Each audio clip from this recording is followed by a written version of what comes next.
Hello, नमस्कार दोस्तों। Smart study and get success online classes में आपका हार्दिक स्वागत है। मैं मंजू चौधरी हाजिर हूँ आपके सामने फिर से एक नई क्लास के साथ। आज हम एक ऐसे टॉपिक के बारे में पढ़ेंगे जो हर एग्ज़ाम में हमें फ्री का नंबर दिला के जाता है। इसमें समझाने लायक कुछ भी नहीं है। राजस्थान के जो विभिन्न क्षेत्र है इनको प्राचीन समय में किस नाम से जाना जाता था, या तो उनका प्राचीन नाम पूछ लिया जाता है या उनका उपनाम पूछ लिया जाता है। तो राजस्थान के विभिन्न क्षेत्रों के प्राचीन नाम या उपनाम क्या है ये इस क्लास में पढ़ेंगे हम। अब इस टॉपिक में समझाने लायक कुछ है नहीं, तो कंटिन्यू बस उनके उपनाम देखते या प्राचीन नाम देखते चलेंगे। तो ये देखिए, आज का टॉपिक है राजस्थान उपनाम या प्राचीन नाम। राजस्थान का पूर्वी द्वार या प्रवेश द्वार किसे कहते हैं? भरतपुर को। जल महलों की नगरी डीग, जो कहाँ पे है? भरतपुर में। यहाँ पे जल महल ज़्यादा है इसलिए इसको कहा गया है जल महलों की नगरी डीग, भरतपुर। रेड डायमंड ये किसे कहते हैं? धौलपुर को। राजस्थान का कानपुर, कोटा को, क्योंकि कानपुर एक औद्योगिक नगरी है तो राजस्थान में सबसे ज़्यादा उद्योग कहाँ है? कोटा में, इसलिए राजस्थान का कानपुर कोटा को बोलते हैं। राजस्थान की उद्योग नगरी ये भी कोटा को बोलते हैं। राजस्थान का स्कॉटलैंड अलवर। गुलाबी नगर जयपुर, क्योंकि इसका जो कलर था वो राम सिंह ने गुलाबी करवाया था, इसलिए तब से इसका नाम पड़ गया गुलाबी नगर। भारत का पेरिस जयपुर। भारत का मक्का अजमेर को कहते हैं, जहाँ पे ख्वाजा मोइनुद्दीन चिश्ती की दरगाह है, इसलिए इसे भारत का मक्का कहते हैं, क्योंकि यहाँ पे देश विदेश से लोग आते हैं। नुआबू की नगरी टोंक को कहते हैं। और राजस्थान का सिंह द्वार अलवर को कहते हैं। राजस्थान का हृदय अजमेर को। राजस्थान की धातु नगरी नागौर को। और स्वर्ण नगरी जैसलमेर को। तो एक ऐसा टॉपिक है जो बिल्कुल फ्री के नंबर दिला के जाता है, इसमें कुछ भी नहीं है। फिर से देख लेते हैं। स्वर्ण नगरी जैसलमेर, राजस्थान की धातु नगरी नागौर, राजस्थान का हृदय अजमेर। उसे राजस्थान का हृदय क्यों कहते हैं? क्योंकि ये बीच में माना जाता है, इसलिए अजमेर को राजस्थान का हृदय कहते हैं। राजस्थान का सिंह द्वार अलवर को कहते हैं। नवाबों की नगरी टोंक को कहते हैं। भारत का मक्का अजमेर को कहते हैं। भारत का पेरिस जयपुर हो गया, जयपुर का और भी नाम है गुलाबी नगर। और राजस्थान का स्कॉटलैंड अलवर, राजस्थान की उद्योग नगरी कोटा हो गई। राजस्थान का कानपुर कोटा, क्योंकि यहाँ उद्योग ज़्यादा है इसलिए। Red diamond Dholpur. जल महलों की नगरी डीग भरतपुर। और राजस्थान का पूर्वी द्वार या प्रवेश द्वार किसे कहते हैं? भरतपुर को। अब इसमें अगले देखते हैं। राजस्थान का पठानकोट लूणकरणसर। बावड़ियों का शहर बूंदी, क्योंकि बूंदी में बावड़ियाँ ज़्यादा है। हवेलियों व झरोखों का शहर जैसलमेर। जैसलमेर अपनी हवेलियों के लिए प्रसिद्ध है और हवेलियों में झरोखे हैं, इसलिए हवेलियों या झरोखों का शहर किसे कहा जाता है? जैसलमेर को। गलियों का शहर ये भी जैसलमेर को कहा जाता है। स्वर्णगिरी या ग्रेनाइट शहर ये किसे कहा जाता है? जालोर को, क्योंकि राजस्थान में सबसे ज़्यादा ग्रेनाइट कहाँ है? जालोर में पाया जाता है, इसलिए ग्रेनाइट शहर जालोर का कहा जाता है। जाबालीपुर ये जालोर का प्राचीन नाम था, जाबालीपुर। मरुस्थल या थार का जो रेगिस्तान है उसका प्रवेश द्वार किसे कहा जाता है? जोधपुर को। सूर्य नगरी या सन सिटी ये भी जोधपुर को कहा जाता है। ब्लू सिटी या नीला शहर ये भी जोधपुर को कहा जाता है। मरु प्रदेश ये भी जोधपुर को कहा जाता है। तो जोधपुर के इतने नाम हो गए। मरुस्थल या थार के रेगिस्तान का प्रवेश द्वार जोधपुर हो गया। सूर्य नगरी या सन सिटी जोधपुर हो गया। ब्लू सिटी या नीला शहर जोधपुर हो गया। मरु प्रदेश जोधपुर हो गया। फाउंटेन या माउंटेन का शहर उदयपुर, क्योंकि यहाँ पे पर्वत वगैरह ये ज़्यादा पाए जाते हैं। झीलों की नगरी उदयपुर में झीलें ज़्यादा है, इसलिए उदयपुर को झीलों की नगरी कहते हैं। राजस्थान का कश्मीर उदयपुर। पूर्व का वेनिस उदयपुर। और 100 द्वीपों का शहर बांसवाड़ा को कहा जाता है। और आदिवासियों का शहर भी बांसवाड़ा को कहा जाता है। तो बांसवाड़ा के दो नाम, 100 द्वीपों का शहर, आदिवासियों का शहर। उदयपुर का पूर्व का वेनिस, राजस्थान का कश्मीर, झीलों की नगरी, फाउंटेन या माउंटेन का शहर उदयपुर। अब उसमें जोधपुर में आ गया मरु प्रदेश। ब्लू सिटी या नीला शहर, सूर्य नगरी या सन सिटी और मरुस्थल या थार का प्रवेश द्वार। जालोर का प्राचीन नाम जाबालीपुर और उसके उपनाम क्या है, स्वर्णगिरी या ग्रेनाइट शहर। गलियों का शहर जैसलमेर को कहा जाता है। हवेलियों या झरोखों का शहर भी जैसलमेर को कहा जाता है। बावड़ियों का शहर बूंदी को कहा जाता है। और राजस्थान का पठानकोट किसे कहा जाता है, लूणकरणसर को, जो कहाँ है, बीकानेर में। अब इसमें आगे बात करते हैं, राजस्थान का पंजाब किसे कहते हैं, सांचौर या जालोर को।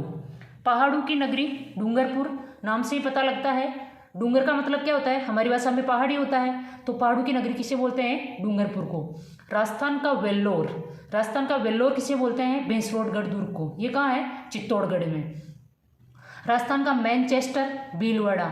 अब राजस्थान का मैनचेस्टर क्यों बोलते हैं इसे, क्योंकि मैनचेस्टर एक शहर है इंग्लैंड में जो कपड़ों के लिए प्रसिद्ध है। राजस्थान में सबसे ज़्यादा कपड़े कहाँ बनते हैं, भीलवाड़ा में, इसलिए राजस्थान का मैनचेस्टर भीलवाड़ा। भारत का मैनचेस्टर अहमदाबाद आ जाएगा और दक्षिण भारत का कोयम्बटूर आ जाएगा। अब बात करते हैं वस्त्र नगरी। अब सबसे ज़्यादा कपड़े अगर भीलवाड़ा में है तो वस्त्र नगरी भी उसे ही बोलेंगे, वस्त्र नगरी या टेक्सटाइल सिटी भीलवाड़ा। पंचम तीर्थ पुष्कर को, यानी पांचवा तीर्थ कौन सा है, पुष्कर। रेगिस्तान का सुंदर मरु उद्यान, ये किसे बोलते हैं, कोलायत झील को। रेगिस्तान का गुलाब जैसलमेर को। रेगिस्तान का अंडमान जैसलमेर को। देखिए जैसलमेर के कितने नाम है, हवेलियों या झरोखों का शहर जैसलमेर हो गया, रेगिस्तान का गुलाब जैसलमेर हो गया, रेगिस्तान का अंडमान जैसलमेर हो गया। जैसे पानी के बीच में अंडमान है वैसे ही रेगिस्तान के बीच में क्या है, जैसलमेर है। गलियों का शहर जैसलमेर हो गया। और राजस्थान का अन्न भंडार श्रीगंगानगर, क्योंकि सबसे ज़्यादा ये जो गेहूँ वगैरह हैं ये वहीं होते हैं, तो राजस्थान का अन्न का कटोरा किसे कहा गया है, श्रीगंगानगर को। सिटी ऑफ वेल्स यानी घंटियों का शहर किसे कहा गया है, झालरापाटन को। तांबा जिला या तांबा नगरी किसे कहा जाता है, झुंझुनू को। और तीर्थों का भांजा ये कहाँ पे है, मचकुंड है धौलपुर में। तो इसमें हमने देखा राजस्थान का पंजाब किसे कहते हैं, सांचौर या जालोर को। पहाड़ों की नगरी डूंगरपुर को। राजस्थान का वेल्लोर भैंसरोडगढ़ दुर्ग को, जो चित्तौड़गढ़ में है। राजस्थान का पंजाब हो गया सांचौर जालोर, पहाड़ों की नगरी हो गई डूंगरपुर। राजस्थान का वेल्लोर भैंसरोडगढ़ दुर्ग। राजस्थान का मैनचेस्टर भीलवाड़ा। वस्त्र नगरी या टेक्सटाइल सिटी भीलवाड़ा। पंचम तीर्थ पुष्कर। रेगिस्तान का सुंदर मरु उद्यान कोलायत झील। और रेगिस्तान का गुलाब किसे कहते हैं, जैसलमेर को। रेगिस्तान का अंडमान जैसलमेर हो गया। हवेलियों झरोखों का शहर जैसलमेर हो गया। और राजस्थान का अन्न भंडार कौन सा आ जाएगा, श्रीगंगानगर। सिटी ऑफ वेल्स यानी घंटियों का शहर झालरापाटन। और तांबा जिला कौन सा हो गया, झुंझुनू। तीर्थों का भांजा ये किसे कहते हैं, मचकुंड धौलपुर को। अब आगे देखिए, अगर तीर्थों का भांजा आया तो तीर्थों का मामा भी आएगा। तीर्थों का मामा किसे बोलते हैं, पुष्कर को। और एक नाम मैंने यहाँ लिखा नहीं, लिखना भूल गई, तीर्थों की नानी बोलते हैं देवयानी सांबर को, वो आप अलग से ऐड कर लेना, तीर्थों की नानी देवयानी सांबर। स्वर्ण नगरी जालोर को बोलते हैं। राजस्थान की थर्मोपोली हल्दी घाटी ये किसने कहा था, ये कर्नल जेम्स टॉड ने कहा था। और राजस्थान का विंडसर महल राजमहल को बोलते हैं, ये किसने कहा था, ये फर्ग्यूसन ने कहा था। मृत त्रिकोण ये पूछा जाता है कि राजस्थान में मृत त्रिकोण में कौन कौन से जिले आते हैं, जोधपुर जैसलमेर बीकानेर। और आपको भटकाने के लिए एक ऑप्शन दे देंगे साथ में बाड़मेर, जबकि याद रखना बाड़मेर मृत त्रिकोण में नहीं आता है, इसमें आते हैं जोधपुर जैसलमेर और बीकानेर। तो तीर्थों का मामा पुष्कर हो गया, स्वर्ण नगरी जालोर, राजस्थान की थर्मोपोली यानी हल्दी घाटी, राजस्थान का विंडसर महल राजमहल किसने कहा, फर्ग्यूसन ने। थर्मोपोली किसने कहा, कर्नल जेम्स टॉड ने। मृत त्रिकोण में 3 जिले आ जाएंगे, जोधपुर बीकानेर जैसलमेर, और इसमें बाड़मेर नहीं आएगा, खास ये ध्यान रखना कि इसमें बाड़मेर नहीं आता है। मेवाड़ की आंख कटारगढ़। अब कटारगढ़ को मेवाड़ की आंख क्यों कहते हैं, इसका निर्माण करवाया था राणा कुंभा ने कुंभलगढ़ के अंदर। यहाँ बैठ के कुंभा राजकाज संभालता था, इसलिए इसको कटारगढ़ को कहते हैं मेवाड़ की आंख। पूर्व का दूसरा जिब्राल्टर ये कहते हैं अजयमेरू दुर्ग को। अगर पूर्व का दूसरा जिब्राल्टर अजयमेरू दुर्ग को कहते हैं तो राजस्थान का जिब्राल्टर कहते होंगे किसी को, तो वह कहते हैं तारागढ़ दुर्ग को जो अजमेर में है। समस्त किलों का सिरमौर ये किसे कहते हैं, चित्तौड़गढ़ दुर्ग को। कि गढ़ तो चित्तौड़गढ़ बाकी सब गढ़ैया, तो समस्त किलों का सिरमौर कौन सा हो जाएगा? चित्तौड़गढ़ दुर्ग। राजस्थान का जिब्राल्टर मैंने अभी बताया था, तारागढ़ अजमेर। और चमत्कारिक विराट वस्तु, ये कहते हैं भाखड़ा बांध को। किसने कहा? पंडित जवाहरलाल नेहरू जी ने जब बांध का कार्य पूर्ण हो गया, जब इसको देखा, इसका वो उद्घाटन करने आए थे, तब बोले कि ये तो एक चमत्कारिक विराट वस्तु है। तो चमत्कारिक विराट वस्तु किसे कहते हैं? भाखड़ा बांध को। राजस्थान का जिब्राल्टर तारागढ़ अजमेर हो गया। समस्त किलों का सिरमौर हो गया चित्तौड़गढ़ दुर्ग। पूर्व का दूसरा जिब्राल्टर अजमेरू दुर्ग। मेवाड़ की आंख कटारगढ़ मरु त्रिकोण में आ जाएंगे 3 जिले, जोधपुर, जैसलमेर, बीकानेर। ध्यान रखना इसमें बाड़मेर नहीं आएगा। राजस्थान का विंडसर महल, फर्ग्यूसन ने कहा, कौन से महल को कहा? राजमहल को। और राजस्थान की थर्मोपोली हल्दीघाटी को किसने कहा? कर्नल जेम्स टॉड ने। स्वर्ण नगरी जालोर और तीर्थों का मामा किसे बोलते हैं? पुष्कर को। आगे देखिए, मारवाड़ का लघु माउंट किसे बोलते हैं? पीपलूद बाड़मेर को। मारवाड़ का अमृत सरोवर यानी मानसरोवर किसे बोलते हैं? जवाई बांध को। भारतीय बाघों का घर रणथंभौर को। चित्तल की मातृभूमि सीता माता अभ्यारण्य को। और राजस्थान का नागपुर किसे बोलते हैं? झालावाड़ को, क्योंकि राजस्थान में सबसे ज़्यादा संतरे कहाँ होते हैं? झालावाड़ में। और भारत में सबसे ज़्यादा कहाँ होते हैं? नागपुर में। इसलिए राजस्थान का नागपुर किसे बोलते हैं? झालावाड़ को।